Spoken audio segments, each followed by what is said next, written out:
Questa scuola la riteniamo molto importante anche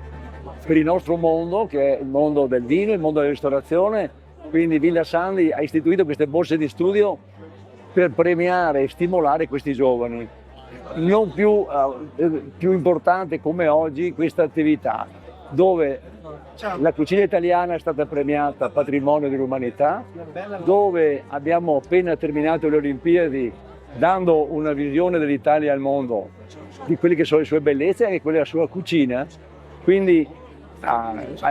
creare chef, creare questi ragazzi che diffondono nel mondo e in Italia la cucina italiana è un grande opportunità per sviluppare sempre di più il turismo in Italia, in questo bel paese che è il nostro territorio. Auguro per ragazzi che possono fare successo, carriera, ma con questa preparazione che so che da quest'anno sono 5 anni formativi, sono sicuro che troveranno l'occasione nei più bei e nei più importanti ristoranti d'Italia e anche qualcuno all'estero, dove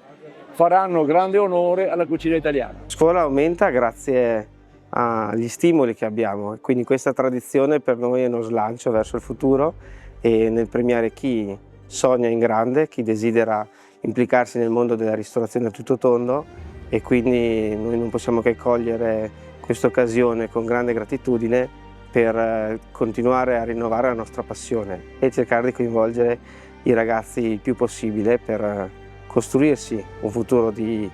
bellezza, di gusto, di passione dentro una cornice che è quella di Valdobbiadene, delle colline dei Patrimonio UNESCO, che sono di fatto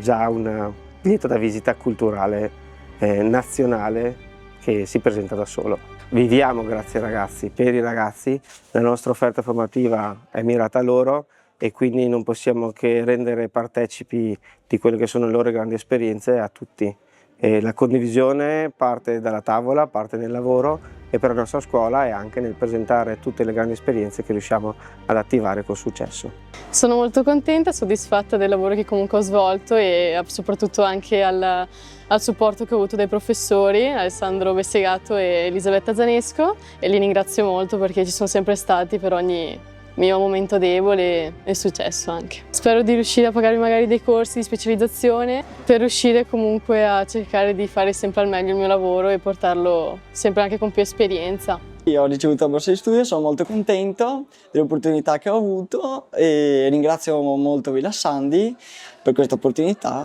Sono molto contenta e ringrazio molto tutti i prof che mi sono stati accanti e anche la mia famiglia. Penso di usarlo perché sto già iniziando a fare formaggio a casa, quindi per prendere le cose necessarie per andare avanti con questa passione.